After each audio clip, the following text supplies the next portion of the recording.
Καλησπέρα, τι κάνει η Καλαμάτα?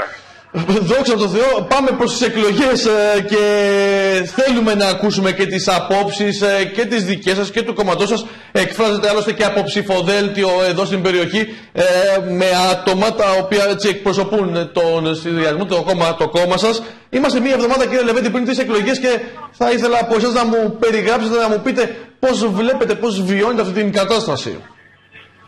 Ακούστε, η κατάσταση είναι γνωστό ότι είναι με διλήμματα και με εκβιασμούς.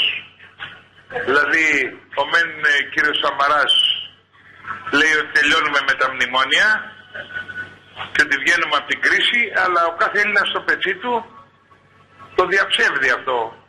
Το αισθάνεται ψέμα αυτό το πράγμα. Γιατί βλέπει την αδεκαρία που έχει, να το πω έτσι, ο καθένας, που έλεγε ο συγχωρεμένος ο πατέρας μου που ήταν από το νησί, από τη Μεσίνη. Λοιπόν, βλέπει την αδεκαρία στο πετσί του, την ανεργία, τη δυστυχία και καταλαβαίνει ότι ο Σαμαράς λέει ψέματα ότι τελειώνουμε με τα μνημόνια, γιατί ακόμη και να τελειώνουμε με τα μνημόνια στην Ευρωπαϊκή Ένωση εγκατέστησαν εποπτεία αυστηρή που δεν μπορείς να ξεφύγεις στα ελλείμματα, δεν μπορείς να χαλαρώσεις, δεν μπορείς να είσαι ήρεμος με τίποτε, πρέπει να προσέχεις το κάθε τι κάθε 2 μήνες εποπτευόμενος. Επομένως είναι σαν να υπάρχει ένα διαρκές μνημόνιο, να είναι μόνιμα στην εντατική οικονομία. Αυτό πρέπει να καταλάβουμε. Επομένως οι υποσχέσεις για έξοδο από το μνημόνιο είναι ψευδείς. Λέει ψέματα ο κύριος Σαμαράς ότι τελειώνουμε. Αυτό είναι η θέση της Ένωσης Κεντρών. Αλλά και ο Τσίπρας, ο οποίος υπόσχεται επιστροφή στο 2009 στους μισθούς, στις συντάξεις του 2009, να κόψει τον ένφια, να κόψει φόρους και να χαλαρώσουμε, και αυτός είναι καταστροφικός. Και αυτός είναι άνθρωπος που ψηφοθυρεί, που λαϊκίζει, που υποτιμά την νοημοσύνη των πολιτών. Αυτή είναι η θέση της Ένωσης. Άρα η λύση τελικώς πού βρίσκεται, ποια είναι η δική σας πρόταση και τι προτείνετε στους πολίτες εσείς, γιατί τα οικονομικά είναι τα κυρίαρχα ζητήματα. Κατάλαβα, κύριε Κώστα μου, εμείς πιστεύουμε ότι και ο Σαμαράς να μείνει, η χώρα θα πτωχεύσει, πτωχεύει σιγά σιγά.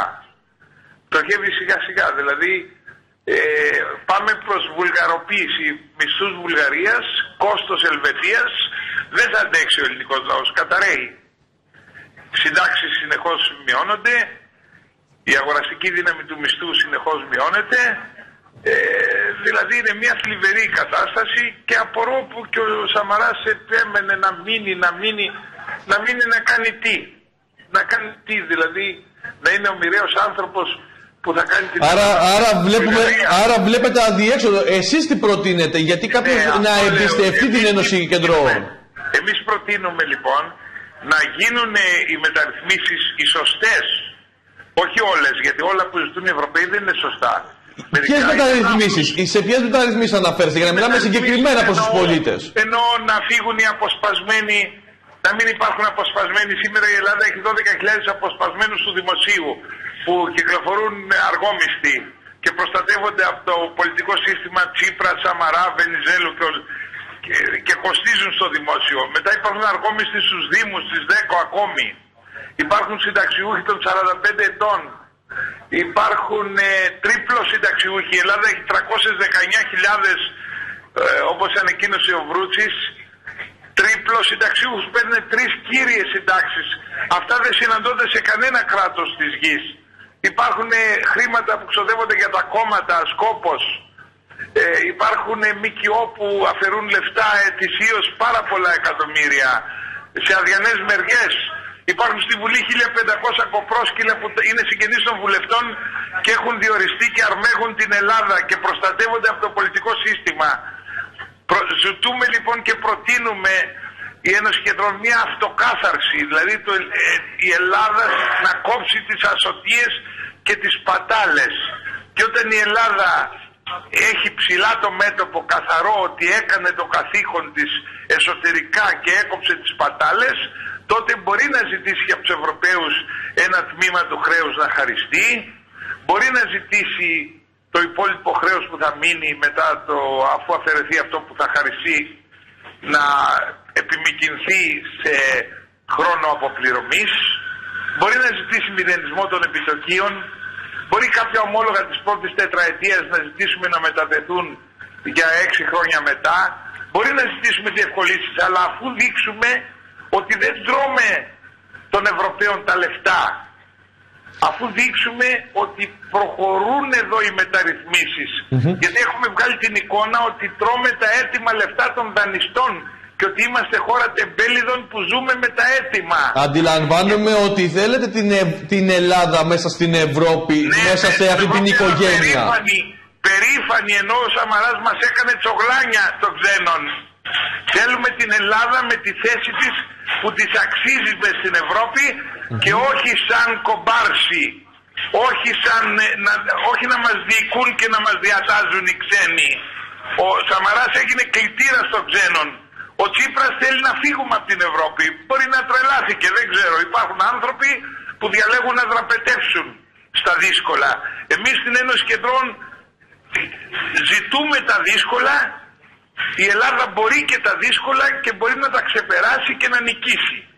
Απλά ένα πολιτικό σύστημα διεφθαρμένο πρέπει να αλλάξει και πρέπει ο λαός να μην ψηφίζει τους ίδιους και τους ίδιους. Πρέπει να τολμήσει να ψηφίσει και την Ένωση Κεντρών και ας μην τη λένε τα γκάλοπ, οι δημοσκοπήσεις και τα κανάλια, γιατί τα μεγάλα κανάλια ανήκουν σε απατεώνες που έχουν κλέψει στο χρηματιστήριο και που δεν θέλουν το Βασίλειο. Οι στόχοι σας ποιοι είναι για αυτή την εκλογική αναμέτρηση? Εκτιμάτε ότι θα καταφέρετε να φτάσετε να μπείτε στη Βουλή? Οι στόχοι μας είναι να ξαναεκπροσωπηθεί ο κεντρός χώρος, γιατί ο Μπόμπολας θέλει να κάνει κεντρό το Θοδωράκι. Αλλά ο Θοδωράκης είναι μια μαριονέτα. Μάλιστα. Την κίνηση στα κεντροαριστερά γενικότερα. Οι άλλοι Μαρδινογιανναίοι θέλουν ο χώρος του κέντρου να πάει στο Θοδωράκι. Αλλά ο Θοδωράκης ήταν 17 χρόνια βαθύ λαρίκι του Πασόκ στην ΕΡΤ. Μάλιστα. Ήταν και 7 χρόνια γενικότερα το μήνυμα το δικό σας, για να κλείσουμε, το μήνυμα το δικό σας προς τους μεσήνιους που μας ακούν. Το μήνυμα της Ένωσης Κεντρών είναι να μην υποκύψει ο λαός